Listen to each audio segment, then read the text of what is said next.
Hi and welcome to another Grid episode. In today's episode we're going to talk about sound frequency and waveforms, and we're also going to look at some tools you can use to visually see the sounds and the sound frequency and waveforms that you're working with, because it's like a crucial tool when you're creating your custom sounds in the Grid. Let's take the tour. First out, we need to talk about what is sound. Sound is vibration that travels through the air like waves of air pressure. And whenever you make a simple sound, maybe like the famous finger snap from Thanos, the air will start to wiggle, sending waves of air pressure that hits your ear, and your brain will interpret that as a finger snap sound.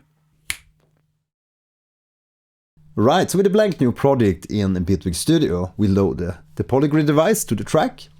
And let's focus our attention on the first device in this default patch, this default synth patch. So the first module we have here is the Union oscillator.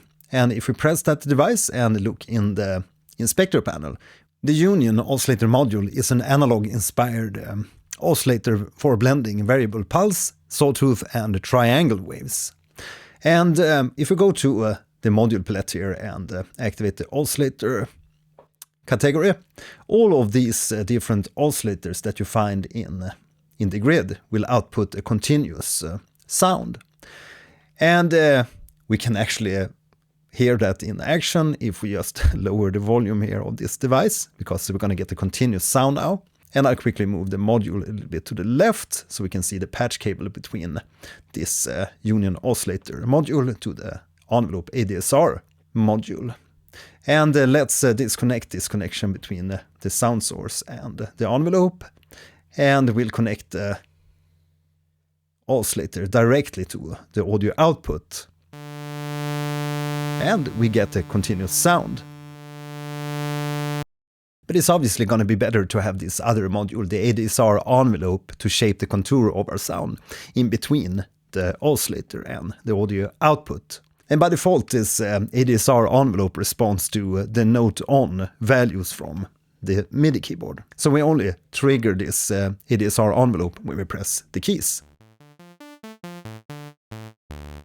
Before we start exploring this Union module or the oscillator module here further, we need to add some kind of display device to be able to see the waveforms and sound frequency spectrum.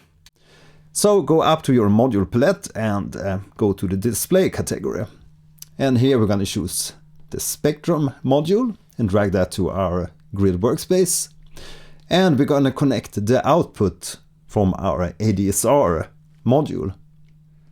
So that goes into the spectrum module.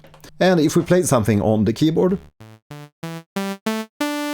we should get some kind of readout here on the spectrum device. With the spectrum device we can also expand the view so we can get a larger readout. So let's hover above the right lower corner and let's drag that so we get a larger display.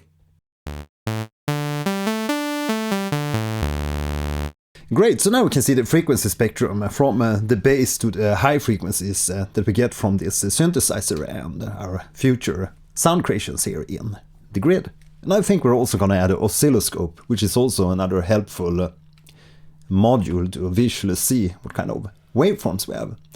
So to get some kind of input to that device, we also connect the output of the ADSR module here to the input of the oscilloscope. So now we can also visually see that this is a sawtooth waveform, because it's kind of this jagged form. If we drag down the value for the sawtooth waveform and instead increase the value for what's called a triangle waveform, since it has this triangle shape, we can visually see the triangle shape in the oscilloscope. And as you can see, if I play from the lower region to the higher region of the keyboard, we get a tighter oscillation in the triangle waveform. So that's the bass. So you can see the relation there to a higher pitch will mean a faster oscillation in the waveform. The speed of the oscillation is called frequency, measured in hertz or Hz, and it's the number of cycles per second. So a lower pitch sound like a bass will have a lower frequency, and a higher pitch sound like a treble will have a higher frequency, which means more oscillations per second. Using the spectrum analyzer module in the Bitwig Studio, we can recognize the pitch of this synthesizer. So say that we play a bass note, maybe a C1 here on the keyboard, and we take a look here at the spectrum analyzer. We can see that we have the fundamental frequency of this sound happening at around 74-75 Hz. And then if we play higher up the keyboard range, maybe an A3, you can see the A there, we have 440 Hz. At the top of the spectrum analyzer, we can see 20 Hz, 100 Hz, 1 kHz, and the 10 kHz mark. So it's like reference points when you're designing your sounds. So you can see around 1 kHz what's happening in your sound, and around these other frequency areas. And to the right side, the decibels, which is the amplitude or volume of the sound. So we have the frequencies, and then we have the amplitude of those frequencies. Yes, we had a look at the triangle, and let's finally look at the square wave.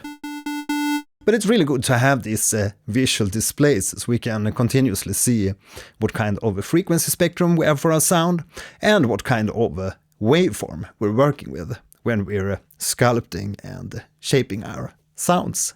Yeah, so while looking at the waveforms, let's take a look at the fourth most simple of the waveforms, and that's the sine waveform.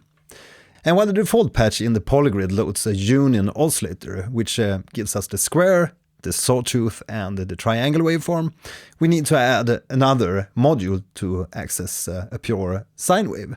And we'll find that one in the oscillator category in the module palette.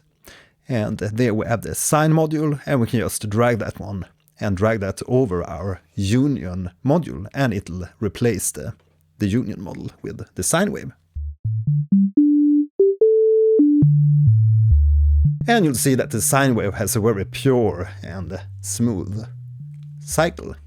Okay, so that's all for this episode on sound, frequency, and waveforms. Let's continue in the next episode and talk about the different signal types you have in the grid. Bye!